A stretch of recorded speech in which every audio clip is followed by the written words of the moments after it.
What's up, everybody? It's AJ with etrailer.com. Today we're going to be checking out this Curt adjustable ball mount.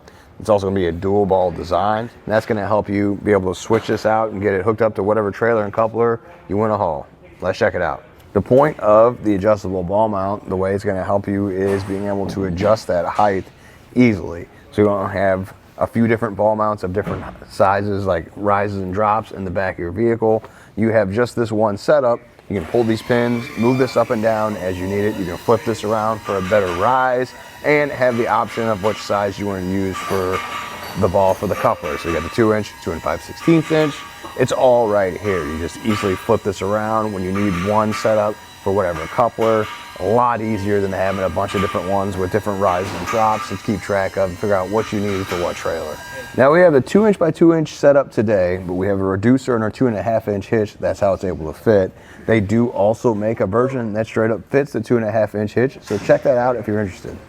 It's going to have a different kind of clip on here on the pins. You have one clip that goes over both of them. We're going to put our finger in this portion here to help you pull that back. I like how you can keep your hands out of the way of getting scratched up or caught by any of the metal here. Then this loops around the top pin. We'll just push in. It removes the clip out of the way. Now we're going to remove the pins. You might need to push in on the ball a little bit. It does have a rubber bumper you'll see here in a second.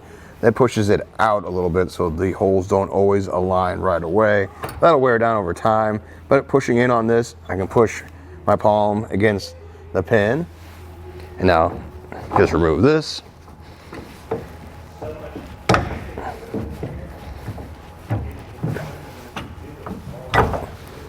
Now the top one's gonna be way easier now that we can maneuver this back and forth. Remove that, and now it completely removes from the assembly, so I can switch it around like this. If I wanted to switch it to the 2 5/16 inch ball, or remove this completely, so I could remove this out of the hitch and put it in the rise position.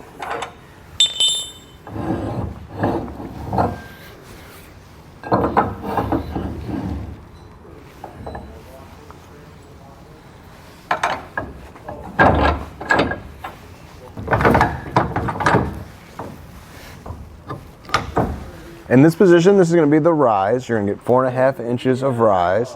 Now, in the drop position, you can have up to 5.5 inches of drop. So, gives you plenty of room to adjust for whatever trailer and truck combination you're going to use.